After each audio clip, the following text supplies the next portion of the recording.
আজকে আমরা যে টপিকটা নিয়ে আলোচনা করবো সেটা হচ্ছে তোমাদের সিলেবাস অনুযায়ী হচ্ছে প্লাজমা মেমব্রেনের স্ট্রাকচার এবং ফাংশন। তো বেসিক্যালি প্রথমে জানতে হবে যে প্লাজমা মেমব্রেন কাকে বলে। প্লাজমা মেমব্রেন বলতে যে কোনো যে প্রোটোপ্লাজমিক কন্টেন্ট আমাদের লিভিং সেলে, সেই প্রোটোপ্লাজমিক কন্টেন্ট হচ্ছে আউটার সারফেসের সঙ্গে বা আউটার এনভায়রনমেন্টের সঙ্গে বেসিক্যালি একটা পাতলা সেমি পারমিয়েবল এবং হচ্ছে তোমার 70 to 100 angstrom thickness lipid bilayer ও প্রোটিন দ্বারা গঠিত এরকম একটা মেমব্রেন দ্বারা আউটার এনভায়রনমেন্টের সঙ্গে সেপারেট থাকে বা সেলের যে লিভিং কন্টেন্ট বা প্রোটোপ্লাজমকে সেপারেট করে। এটাকেই বেসিক্যালি আমরা হচ্ছে প্লাজমা মেমব্রেন বলে জানি।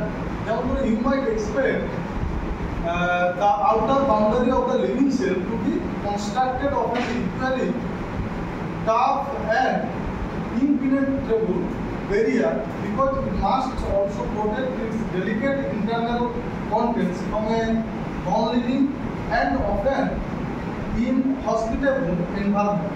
Yet the cells are separated from the external world by a thin, fragile structure called the plasma. এবং এই প্লাজমা মেমব্রেন মূলত 5 to 10 মাইক্রোমিটার বা 5 to 10 ন্যানোমিটার পুরু হয়েছে প্লাজমা মেমব্রেন এবং এটা বেসিক্যালি কি দ্বারা গঠিত হয়? প্রোটিন ও লিপিড। এছাড়াও কিছু কিছু আরও অন্য কোনো উপাদান থাকে, যেমন কার্বোহাইড্রেট থাকে, মূলত গ্লাইকোপ্রোটিন শুরুতে হচ্ছে থাকে, ফ্রিলি থাকে না কার্বোহাইড্রেটগুলো, এটা হচ্ছে গ্লাইকোপ্রোটিনগুলো থাকে প্রোটিনের সঙ্গে একসঙ্গে সংযুক্ত অবস্থা থাকে। এবার একটা প্লাজমা মেমব্রেনের বেসিক স্ট্রাকচার যদি দেখানো যায়, this is a electron microscopic একটা প্লাজমা মেমব্রেন ইমেজ, যেখানে হচ্ছে মোটামুটি এই যে বাইলেয়ার বা লিপিড একটা লেয়ার দেখা যাচ্ছে আর হচ্ছে প্রোটিন লেয়ার দেখা যাচ্ছে মাঝখানে, আর দুপাশে হচ্ছে লিপিড বাইলেয়ার দেখা যাচ্ছে। triangular appearance of membrane, electron micrograph showing the 3 layer বা triangular একটা স্ট্রাকচার দেখানো হচ্ছে এখানে প্লাজমা মেমব্রেনের। এই যে স্ট্রাকচারটা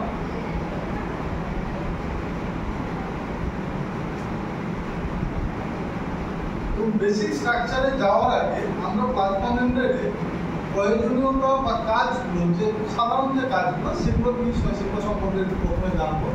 প্রথম যে কাজটা দেওয়া হয়েছে প্লাজমা মেমব্রেনের ফার্স্ট যেটা দেওয়া হয়েছে ফাংশনস, কম্পার্টমেন্টালাইজেশন। এটার অর্থ কি? যে membrane are continuous and unbroken shift and as such inevitably enclose compartments. অর্থাৎ সেলে আমরা জানি ডিফারেন্ট সেল অর্গানেলস থাকে within the cytoplasm. The plasma membrane encloses the contents of entire cell from the external environment and the intracellular যে organelles সেগুলোকেও cytoplasm থেকে separate করে by the lipid protein membrane. Second যেটা হচ্ছে scaffold for biochemical activity. Plasma membrane not only enclose the compartment but are also a distinct compartment themselves. As long as reactants are present in the solution, their relative position cannot be stabilized and their interactions are dependent on random collisions.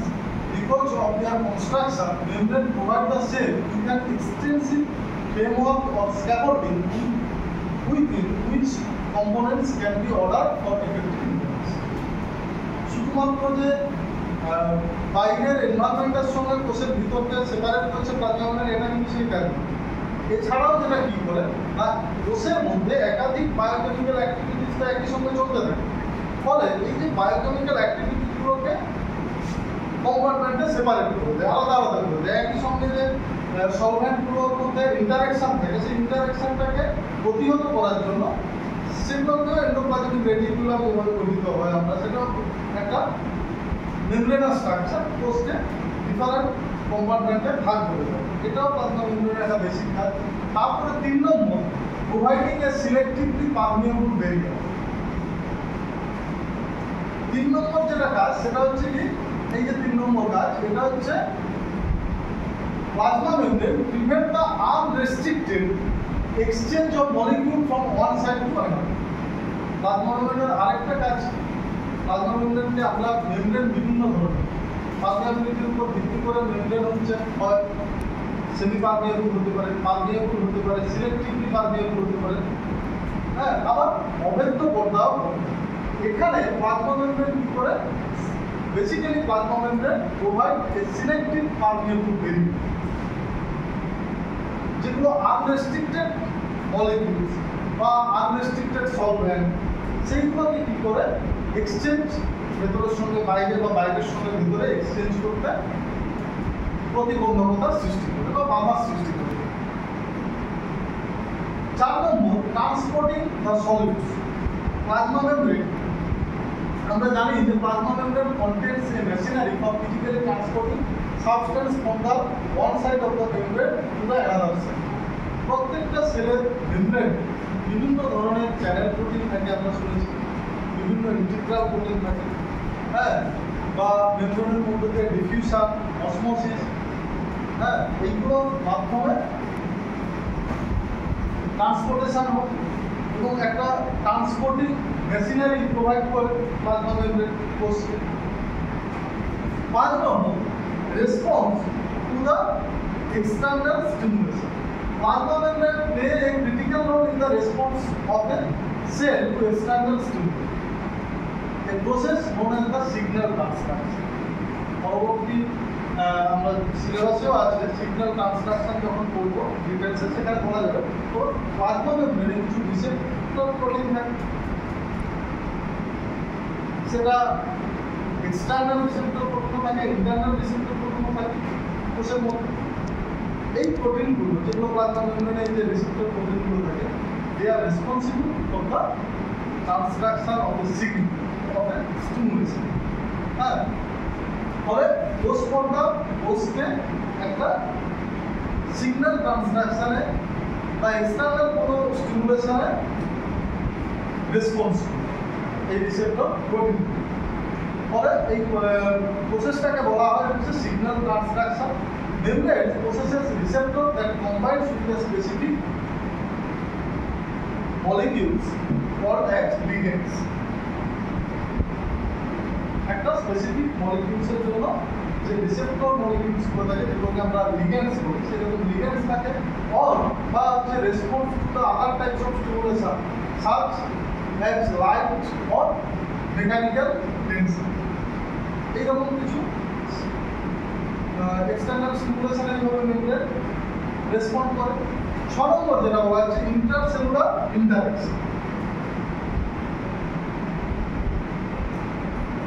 এটাই কি বলা হচ্ছে, situated at the outer age of every living sell, the plasma membrane of multicellular organism mediates the interaction between a cell and its neighbor. এরা কি করে, নিকটবর্তী সেলের ভেতরের যে অর্গানেলসগুলো তাদের সঙ্গে যেভাবে ইন্টারাকশন করে বাইরের এনভায়রনমেন্টের সঙ্গে, ঠিক সেল টু সেল ইন্টারাকশনও হবে। একটা সেল তার নিকটবর্তী যে নেবারিং সেলগুলো তাদের সঙ্গে ইন্টারাকশন হয়। কেন, আমরা প্রত্যেকেই জানি এই প্লাজমা মেমব্রেনের কিছু এরকম স্ট্রাকচার আছে, যেমন plasmodesma, translator, desmosome, gap junction, tight junction, এই সমস্ত জাংশনগুলোর দ্বারা সেল টু সেল ইন্টারাকশনও যেমন হয়, সেল টু সেল কমিউনিকেশনও ঘটে। হ্যাঁ, দেখুন সেল টু সেলের ভেতরের যে অর্গানেলসগুলো তাদের সঙ্গে বা সেলের ভেতরের যে মেশিনারি তাদের সঙ্গে কমিউনিকেশন ঘটে। এটা হচ্ছে ইন্টারসেলুলার ইন্টারাকশন। 7 নম্বর যেটা বলা হচ্ছে, মানে প্লাজমা মেমব্রেনের 7 নম্বর যেটা function, energy transformation. Membrane are intimately involved by the process by which one type of energy is converted to another type, যেটাকে আমরা বলি energy transduction. The most fundamental energy transduction occurs during the photosynthesis. আমরা এই যে plastic করেছি, প্লাস্টিকের যখন structure করেছি, বা মাইটোকন্ড্রিয়া, রেসপিরেশনের সময় যে মাইটোকন্ড্রিয়ার যে মেমব্রেন থাকে মাইটোকন্ড্রিয়াল মেমব্রেন, সেখানে আমরা কি করেছি,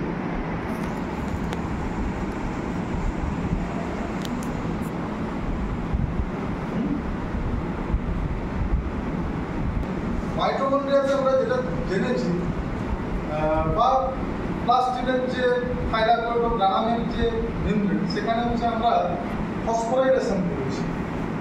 সেখানে